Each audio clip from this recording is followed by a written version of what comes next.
Cancer సంబంధించిన institutes కావచ్చు, inventions చేసే సంస్థలు కావచ్చు, లేదా టాబ్లెట్స్ కావచ్చు, ఏదైనా ఉన్నప్పుడు $1 బిలియన్ ఎక్వైరింగ్ జరిగింది. సో రానున్న రోజుల్లో క్యాన్సర్ మీద ఇంత పెద్ద బిజినెస్ జరగనుందా అన్న ఆలోచన వస్తుంది యాక్చువల్గా.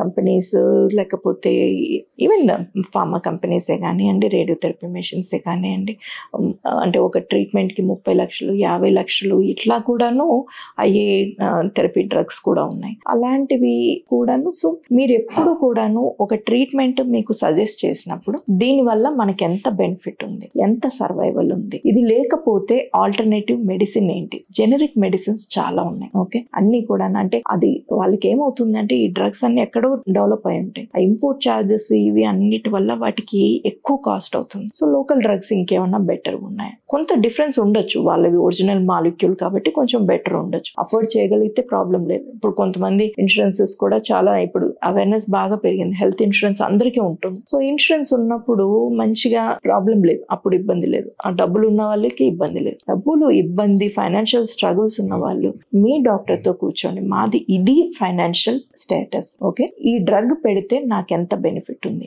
ఒకవేళ ఈ డ్రగ్గే తీసుకోకపోతే నాకెంత బెనిఫిట్ ఉంది, ఎంత సర్వైవల్ ఉంది, ఇవన్నీ కనుక్కొని ఇప్పుడు డెసిషన్ మీరు తీసుకోవాలి. మనం చెప్పకపోతే మన ప్రాబ్లం ఏంటి, మన పరిస్థితి ఏంటి అని చెప్పకపోతే అవతల వాళ్ళకి తెలియదు. వాళ్ళ బెస్ట్ మెడిసినే రాస్తారు. ఇది బెస్ట్ మెడిసిన్ అంటే తీసేసుకోండి అని చెప్పారనుకోండి, మనకేమనిపిస్తుంది, ఇంకొక మెడిసిన్ ఏమన్నా తక్కువ మెడిసిన్ ఏమో అనిపిస్తుంది. అలాగా ఫైనాన్షియల్ స్ట్రగుల్స్ లోకి వెళ్ళొద్దు అని. మీరు తీసుకునే అదే మందులు, అదే నాణ్యమైన మందులు మెడ్ ప్లస్ బ్రాండ్స్ పై సగం ధరకే.